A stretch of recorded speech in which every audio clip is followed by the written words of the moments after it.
Welcome back, everyone. Let's take a break. Take a break with Stephen Shamus. Alex, welcome back. How are you today? Wonderful every day. By the way, it's getting dark at like 4 o'clock in the afternoon now. I know. You understand? Yeah. Like, It's time to hibernate. It's hibernate season. Alex, what is going on with that? That's why my beard's growing out and hair. I'm not doing, it's time to just sleep. You going full-blown Justin Turner? Sure. Sure.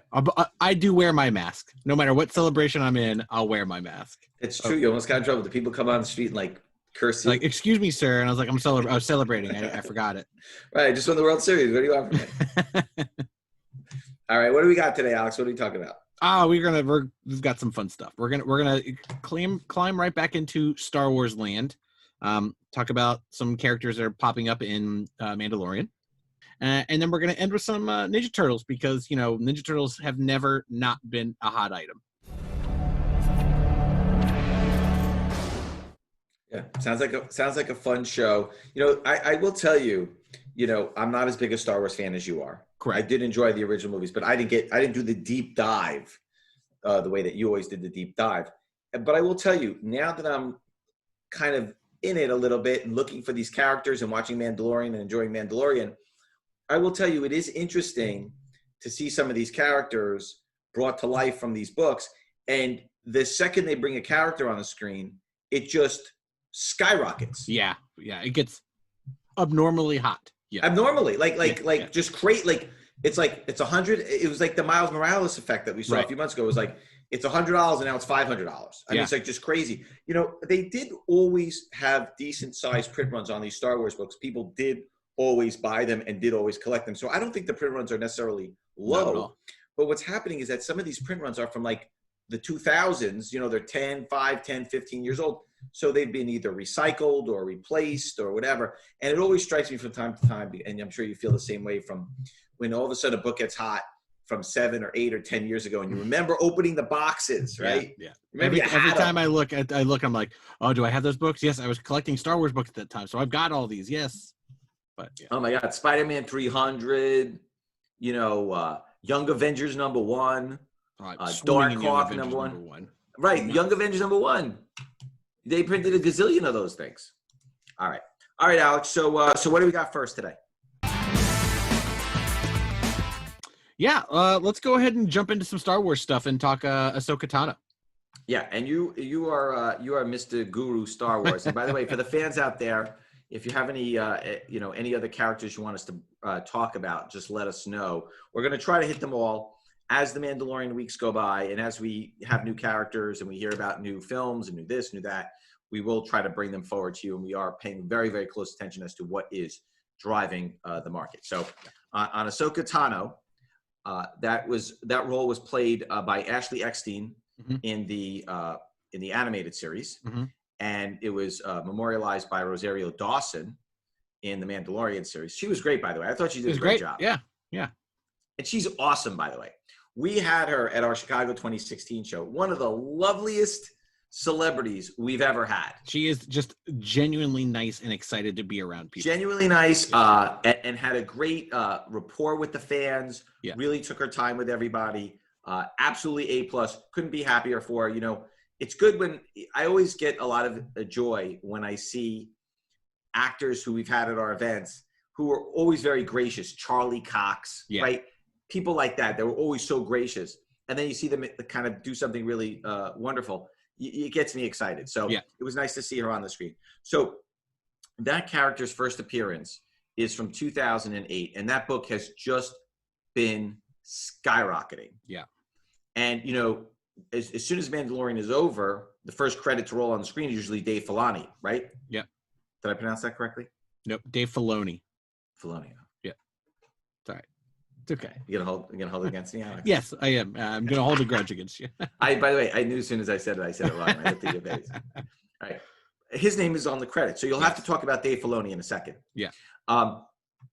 So book first came out in 2008, September of 2008, from Dark Horse. This is when Dark Horse had the license. It's Star Wars Clone Wars #1. Mm-hmm.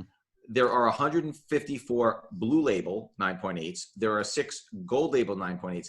And that book is over $2,400 right now. Yeah. It's absolutely insane. So I want you to talk about a few things. I want you to talk about first Dave Filoni, mm-hmm. Then I wanted you to talk about Ashley Eckstein's character, and then I wanted you to talk about the Rosario Dawson character. Yeah, I mean, this is a character who, if you're a Star Wars fan, I mean, even in the last Star Wars movie, Rise of Skywalker, Ahsoka Tano, Ashley Eckstein's voice is at the end when all the Jedi are talking to Rey. So it's a character that is very much a big character for fans of Star Wars. Dave Filoni, who's been almost in charge of the animation since Clone Wars. He worked with George Lucas on Clone Wars. They co-created Ahsoka Tano. He is a co-creator of Star Wars Rebels, where Ahsoka Tano comes back. That's how Star Wars fans know that she, survived the Purge, the Order 66.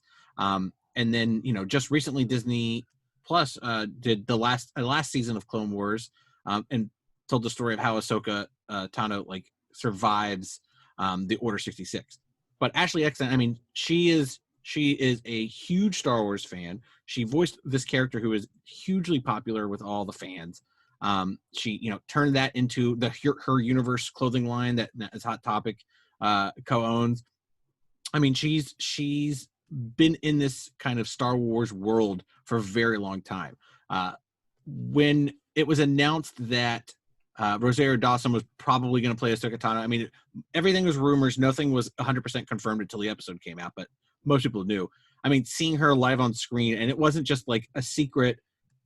When you have a character that's been a fan favorite in a cartoon show up in the live action, you expect it to be like, oh, is it her in the background or whatever? But the episode starts with her with her lightsabers cutting down bad guys. So she is going to be a mainstay on, I think, Disney Plus, and I believe that it's highly rumored that there's going to be a long-standing show with her, Ahsoka, playing a lead, and everybody thinks Sabine Wren's also going to be in that as well, because at the end of Rebels, spoiler alert, they're going to find another character named Ezra who's on that show who got lost. So there's still more Ahsoka tales to be told. And the great part about these comics are, the Clone Wars comics, again, comics made for kids. We've talked about that in the past. Definitely got beaten up. I mean, people were selling these for a good amount of money for a couple of years. They weren't cheap to begin with. Now they're obviously quadrupled. But, Dave Filoni did that cover. And, when you have the animation co-creator drawing a comic book cover first appearance, that's a pretty big deal. It was like when Paul Dini and Bruce Timm did the Harley Quinn comics. It was a big deal. And just to see it now all come together. I mean, you can see these comics. These aren't going to slow down. They're not going to get cheaper. I tried to get one for very cheap and lost out on it. But my fiance was okay with that I didn't spend $1,000 on a book. But this is something that's going to be high forever. And now they brought in Rosario Dawson to do the live action version. Yeah. Was there a particular reason why they used her versus Ashley? Or is there a difference in the character that she portrayed versus the Ashley character? I just think that they decided to go with Rosario. I mean, funny enough, and Boss Logic's a friend of the show, and we've talked about him before. He did like a fan cast poster a little while ago, and it got like so many likes that Dave Filoni saw it. Someone in the press world saw it, and Rosario Dawson was like, "Oh, that'd be great. I'd love to play Ahsoka. Big fan of Ahsoka," because Rosario Dawson's a fan of comics. She's a comic reader. She's written some comics. She loves the kind of like nerdy world. And supposedly in the interview, Dave Filoni was like, "Oh yeah, someone showed me the fan cast poster and was like, oh, that makes perfect sense," and then just had it in the back of his head until they were writing Mandalorian, and he was telling Jon Favreau, and he was like, "Hey, I think Rosario Dawson should play this character," and Jon Favreau was like, "Yeah, Rosario Dawson's great," and that's how we got her. And she is great. She's fantastic. Yeah, that's a good story. Good story. Okay, so also, by the way, one book of note. There's also a special edition with a brand new Dave Filoni cover that they only made 1,000 of. Yep. And came out the same month. There are 67 blue label 9.8s. There's only one gold label 9.8s, probably signed by Dave, I would guess. Maybe it's signed by Ashley. Yep. Those books are recently trading in the $5,000 range, but they're almost impossible to find. Even raw, those are about $1,000 a book, like you said. So you got to keep your eye on the special edition as well. Yeah. The good thing about it is a completely different cover, so it's very easy to identify when you see it. Yeah. All right, cool. So I think next up is going to be Sabine Wren, another character that you just mentioned, and you'll talk about that character in a second. So the first appearance, this is a complicated sort of, again, all the Star Wars books had decent sized print runs. Yes, Some especially more these, than other. Yeah. Right. This Some is more the than others. Marvel run. As soon as they picked up the license, this was the first wave of Star Wars books. Star Wars, the Darth Vader book, the Kanan book. Right. So it's Star Wars Kanan, The Last Padawan #1, came out in June of 2015. There's a bunch of different versions. We will go through them all with you. There's a bunch of other first appearances in there, but we'll really just focus on Sabine Wren today.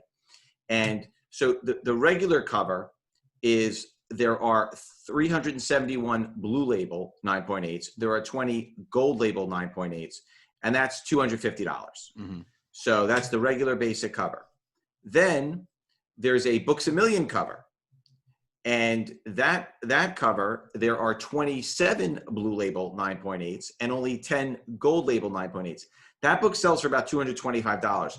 27 is a low pop book. Very Alex. low, yes. So if you can buy that book raw and try to get it high grade, you're in luck. It was shared, by the way, it was a shared exclusive between Books A Million and Second and Charles. Right. So, again, I think what we've said in the past is that when you do have the retailer exclusives, they don't go through the normal distribution system. We've been through that. We've talked about that before. So the ability to get higher grades exists because the books are concentrated in one location. However, it's still a very, very low pop book. And if you can get a raw copy of it, I would pick that up. Yeah. Then you have the 1 in 25 variant cover by Killian Plunkett. There are 36 blue label 9.8s, 9 gold label 9.8s. That's a $300 book. Also low pop, Alex. Yep. 36 and 9, very, very low pop. You also have the Rebels 1 in 15 variant cover. There are 34 blue label 9.8s. There are 14 gold label 9.8s, and that's a $225 book. Also, very undervalued, low pop book. These are all low pops, by the way. The rest of these things. Then you have the blank sketch cover. That's an interesting one. Those are about $20 raw. We don't really have any CGC data on them. There's 30 blue label 9.8s. There's 8 gold label 9.8s. Those are the blank covers that the artists use to do sketches. Yes. Sometimes, but they can sketch anything on those covers. They don't necessarily sketch the character of that cover. They might sketch a Darth Vader on it, and you get a Darth Vader actor to sign it. I think this is the only time in our 30 plus episodes where I say, I've got that one and I've got that one. I got that signed by Freddie Prinze Jr., the blank signed by Freddie Prinze Jr., who's the voice of Kanan. I got it signed by the voice actress of Hera. I got it signed by the writer Greg Weisman, and I got a Katie Cook sketch of Kanan and Hera on it. So it's got that's cool. The quadruple. Yeah, I think I'm a CBCS it because they'll do the signature series for those. Okay, but I like it. And then you've got the Scotty Young variant edition. Mm-hmm. There's only 19 blue label 9.8s and 21 gold label 9.8s. That's about $200. Again, these are all low pop books. Very low. And then the last one is the second print, right? Of course. Yep. And that's the most expensive one of all. Yep. So there are 24 blue label 9.8s. There are 0 gold label 9.8s. It's got a Mark Brooks cover. Might be why there's a lot of Mark Brooks collectors out there. And that book sells for about $450, Alex. Bananas. Second prints, man. Bananas. So talk a little bit. You mentioned Sabine Wren a little bit about how they're bringing it back. You mentioned Freddie Prinze. Is there anything else special that we need to know about that character other than Freddie Prinze? The character Sabine in the show Rebels is just another character in the show. She is a Mandalorian, so that gives you a little bit of hint of why she would show up in this season of the show, The Mandalorian. She has deep ties in that world where the Darksaber that we see Moff Gideon use at the end of season 1. She wielded that, and she gave it to another person to help be in charge of Mandalore. Again, spoilers, the end of Rebels, the cartoon series, the very end, she is going with Ahsoka to help find their comrade Ezra Bridger. So a lot of people are speculating that the Ahsoka show will also have Sabine in it as they try to find Ezra. Now, the funny part of this, and this could lead into another book that we might be talking about, is that Ezra Bridger goes missing with Grand Admiral Thrawn. They both go missing together. So wherever they went, they ended up there together. So again, in in Rebels, like these characters aren't just a small 4-season animated show and they let go of them. They're showing up everywhere, and they're pretty important to what they're doing in live action right now. Do you feel like you know a little too much, by the way? Not enough. Not enough. This is just the last 10 years of Star Wars. I don't even dip into the previous canon stuff that the previous books and everything. I only know the new stuff. And by the way, as a side note, Ezra Bridger is also in this canon it's the first comic book appearance of all the characters. So it's a quadruple book. Like you're gonna get all the characters. And Hera's shown up. Her ship was in Rogue One, and her name was used in the movie Rogue One. So, and she's still around, and they use her for video games and stuff. So that character's not going anywhere either. Got it. And then the last character that you just mentioned that we'll talk about today, and then we'll bring back Star Wars next week. I mean, as these episodes are coming out and as this stuff is happening, there's a lot of stuff going on. So Star Wars Heir to the Empire, #1. Yep. Alex, this book is 25 years old, October of 1995. There are 119 Blue Label 9.8s. There are 4 Gold Label 9.8s. The book is selling for $1,400 right now. Yeah. Can you imagine? I can, and I wish I would have bought it for $10 when I had it in Midtown, and they kept coming in collections. Maybe call a little birdie friend of yours. I think. I think so. Might be able to get you a copy or two. Yeah. Okay, got it. All right. So now we've come to your favorite part of the show. Maybe not my favorite part of the show, but your favorite part of the show. All right. Let's do it. It's getting cold. It's getting cold out, so my hands are getting a little. It's all right. Whatever. All right, here we go. Alex. Gloves. It's Alex's pick of the week. Alex, what do you got for us this week? Yeah, we've talked a lot of Star Wars, so I'm going to talk about something other than that. Ninja Turtles, which we'll talk about the books later on in the show. But Turtles have always been collectible. But one thing that I've noticed over the past probably about 10 years is Neca. Neca does a lot of toys. They do a lot of movie-based toys, high collectibles, not really in stores. I mean, you can find Neca toys in stores, but they're not made for kids. They're adult collectibles. But their Ninja Turtle line is on fire. I think one of the first things they put out was like a Ninja Turtle 4-pack in 2008 for New York Comic Con, and it was all 4 turtles from the comic book, so they were stylized like the comic, not the cartoon or anything else. That 4-pack, I believe, was like $100. You could pick it up at New York Comic Con. It's about a $700 4-pack right now in box. Yes. Do you have one? Yes, I do have one. Yes. Did you keep it in the box? Oh yeah. I do not open my toys. Very, very rarely do I open a toy. Oh, come on. When you were a kid, you smashed the crap out of them. Yeah, I know. That's why I've been slowly buying back my youth over time to make sure I can get back everything I bought. But I mean, just that's worth a lot of money. I mean, the single ones go for about $200. Loose, they go for about 60 to 100. I mean, even the new ones. I mean, NECA's still making Ninja Turtle stuff. Even like the video game ones, buying those NECA Turtle toys, you're going to make at least 20, 30% back in the first couple months because they sell out very quickly. They're not mass marketed for Targets. You know, they only make so many of them. Yeah. By the way, what's on your shirt? This is my Transformer Jurassic Park crossover when Chris Pratt holds all the velociraptors back. That's kind of that scene, but with Dinobots. I think you're like nerding out more than usual today, by the way. Yeah. It's a good episode. I'm finally interested in everything we're talking about. I bet you're always interested. Okay. Yeah. All right, Alex. What are we talking about next? Let's keep that Ninja Turtles train rolling. Yeah. I mean, listen, the Ninja Turtles are so iconic and classic in so many ways. It's just, for somebody like myself and probably somebody like yourself too, it's almost been a part of our lives for as long as we can remember. Yeah. Right? Like there wasn't a time where you don't remember the Ninja Turtles. Correct. Yep. You know what I'm saying? It's like, it's incredible to believe the cultural and global impact that the Ninja Turtles had.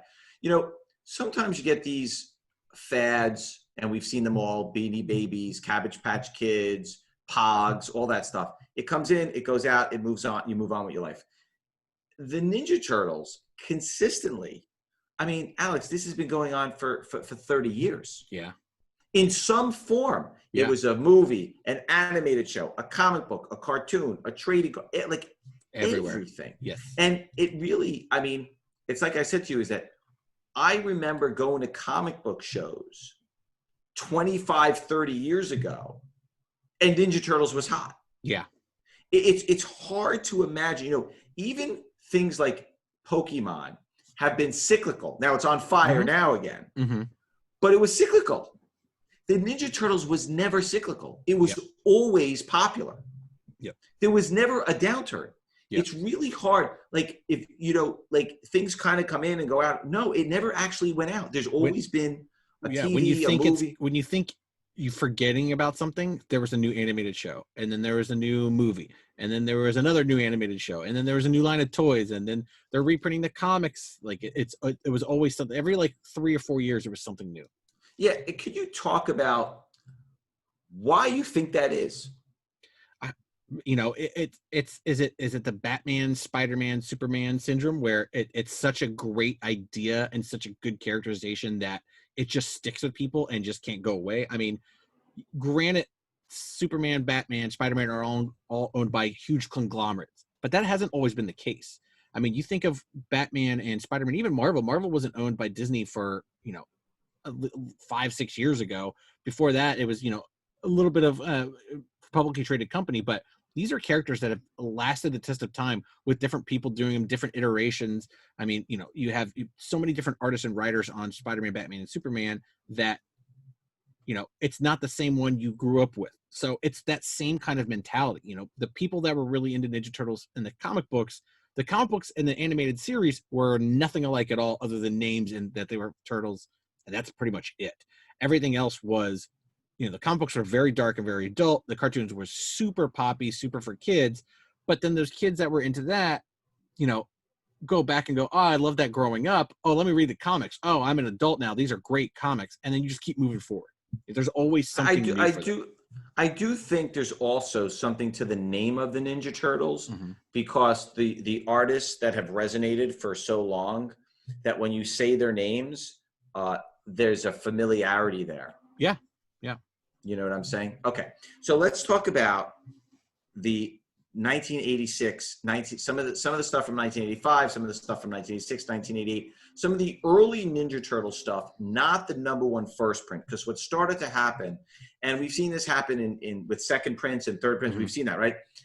It's starting to go back a little bit, and you're starting to see second prints, third prints, some of the other series, some of the limited series start to really skyrocket. You know, Heritage has an auction with a lot of Ninja Turtle stuff. We'll talk about that somewhere down the road. But for today, I want to kind of focus in a little bit so we don't get scattered brains. So we're going to start with the limited series of each turtle that came out. We'll go through them one by one because the prices are so wildly varied. Yeah. And maybe you could put some context to that, Alex. Okay. So Michelangelo, obviously.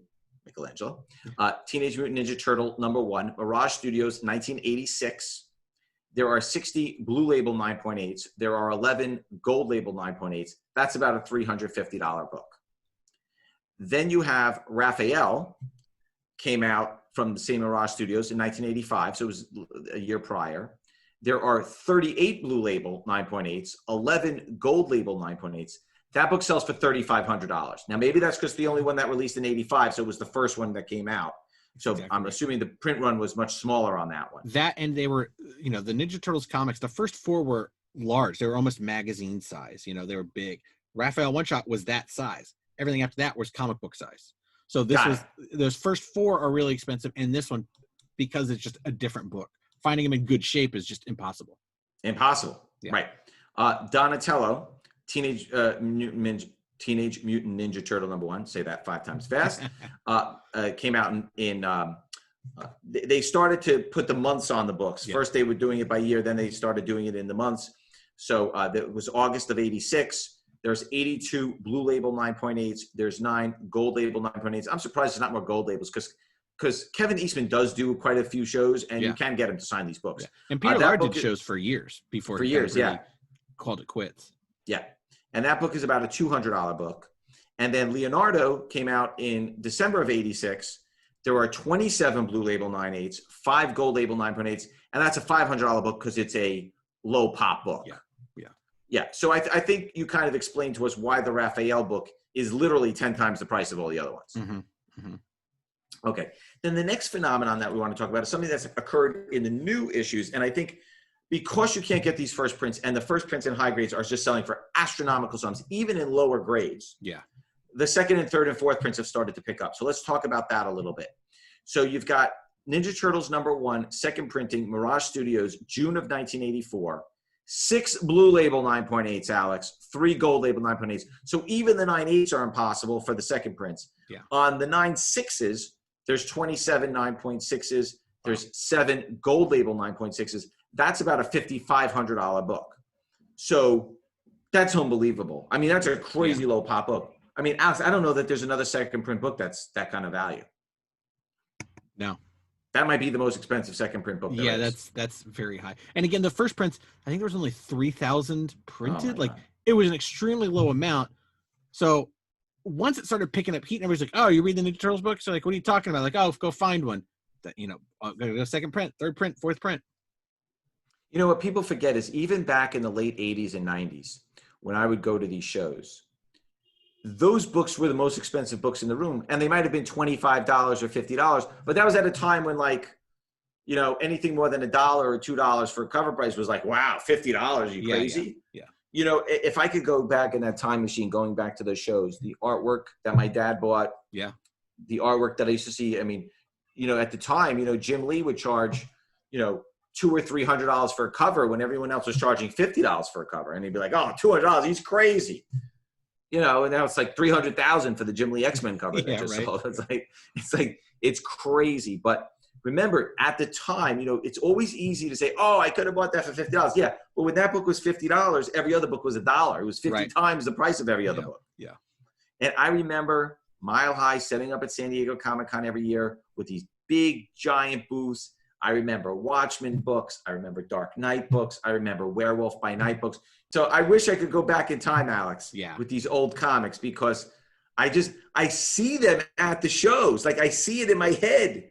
You know, I see the Dark Knight on the shelf for $5, and I'm like, $5 for a prestige format. They're crazy. Who's gonna buy a comic book with a $5 I stopped cover reading price? Ultimate Spider-Man. I forgot when. I was just cutting books. I needed less spending on comics and more money in my pocket. So when the death of Peter Parker was coming out in Ultimate Spider-Man, I was like, I'm not going to read these. This is just a ploy. No one wants these books. No one's going to care about a new Spider-Man in the Ultimate Universe. Who cares about the Ultimate Universe? Yeah, if only. I know, right? Okay. Then the third printing came out. So this is interesting. They staggered the printings. It's not the way they do it today. No. February of 85. So 8 months later, they came out with the third printing. There's 54 Blue Label 9.8s. There are 9 Gold Label 9.8s. That's a $3,500 book. I don't think there's a $3,500 third print of any other book. Nope. And again, same format as the first printings. And you're looking at like, okay, this book's starting to take off. Retailers are calling Mirage Studios going, "Hey, we would love to order 20 more copies of Ninja Turtles #1." And they're like, it's just 2 guys in a garage. Let us go back to the printers for it. You know, it's not something that can be easy to just run more stuff off. Right. And then the fourth printing comes out later in 1985. There are 50 Blue Label 9.8s. There's 4 Gold Label 9.8s. That's a $425 book. So now there's a big drop off. And I think you're right. I think they started to be in the comic book size, right? Yeah. So they started to be at this point. At fourth, I mean, you're probably thinking, issue 5 or 6 is coming out. They're back in the comic book format, the regular comic format. People have the books now. I mean, I had a third print, and because first prints were so high, and I was like, oh, it's just a third print. I had on my bookshelf, like between my Ninja Turtles trades for years, just on the bookshelf, because I didn't care. Whatever, it's a third print. Of course, I pulled it in the last couple of years, board and bagged it, and put it away because it's now. Oh, you got to send it to CGC, Alex. I got to get it pressed first. It's been beat up. It's been on my bookshelf for years. Okay, all right, okay. And then the fifth printing came out so this is interesting. The fifth printing came out in 1988. They went back to press in 1988. So August of 1988, there's 14 Blue Label 9.8s. There are 3 gold label 9.8s. This is a very, very low pop book, impossible to find. 9.8s are not for sale. There are 16 9.6 blue labels. There are 6 9.6 gold labels. And the blue label 9.6 sell for about $500. Yeah. So not a cheap book. Yeah. And then we want to talk a little bit, this is the last book we're going to talk about today, is the Ninja Turtles Adventures book. Mm-hmm. And this is sort of animated, but it's the first Krang, first Bebop, and first Rocksteady. And those are sort of main core characters to the storyline. Yeah. So there are 92 blue label 9.8s. There are 3 gold label 9.8s. That's the Archie version of the comic. Yeah. Came out in August of 1988. That's about it's about an $825 book, and a newsstand version of that book recently sold for $2,600. We know how rare the newsstands are, because a newsstand book and a kid's book, like an Archie book, definitely got destroyed. Yeah. 100%. Yeah. Right. And CGC doesn't break out the newsstand numbers, but got to be single digits. Yeah. Because if the entire population is 92 blue labels, I would bet you it's in single digits. Yeah. So Alex, first I want you to talk about the animated series, the Ninja Turtles Adventures, and then talk about Krang, Bebop, and Rocksteady. Yeah, I mean, we talked about how much of an impact the 4 Ninja Turtles are, and comic book readers, that's your Ninja Turtles bread and butter. But for a lot of people, including someone else on this podcast, the cartoon was the first time you ever heard of the Ninja Turtles. And that show ran for a very long time. The toy brand and the Playmates toy line ran for a very, very long time. There probably was a good solid 8 to 10 years where that Ninja Turtle animated show in action figures was just everywhere, always. It was always in your face everywhere you went. And Krang, Bebop, Rocksteady was created specifically for the cartoon. They did bring Krang into the comics, and they brought Bebop, Rocksteady later in as well, especially current stuff. But as a villain like Shredder, who is in every aspect of Ninja Turtles, this was the kids growing up. Bebop and Rocksteady, that's their Ninja Turtles. And again, you nail on the head. The Archie TMNT stuff was on super terrible paper stock. It was not meant to hold up for anything, right. And they were all kids' books. And the fact that it took this long, and that series ran for I think more than 50 issues, and you get 12 issues per year, even if they're pumping them out. That's a long time for a kids Ninja Turtle series to run. I mean, they definitely the comic series took a left turn from where the animated series left off, and there was different storylines and everything. But that's a tough book to find. It was always been a tough book. Did you buy that book? Never. Did you buy that book or no? I never owned a copy. Yep. I have like I random issues of it. By the way, that's another book that is like etched in my brain. Like if I see the cover, like I see the cover, I see it. But like I can't find so much stuff, Alex. I don't know if we gave it away, if we sold it, if I lost it, who knows? Yeah. I mean, so much stuff. It drives me nuts that we lost all this stuff over the years. All right. So I think that does it for today. If you out in YouTube land or see something that we missed, let us know. And we will see you next week. Alex? Same bat time. Same bad channel. See you next week, everybody. Thanks, guys. Bye.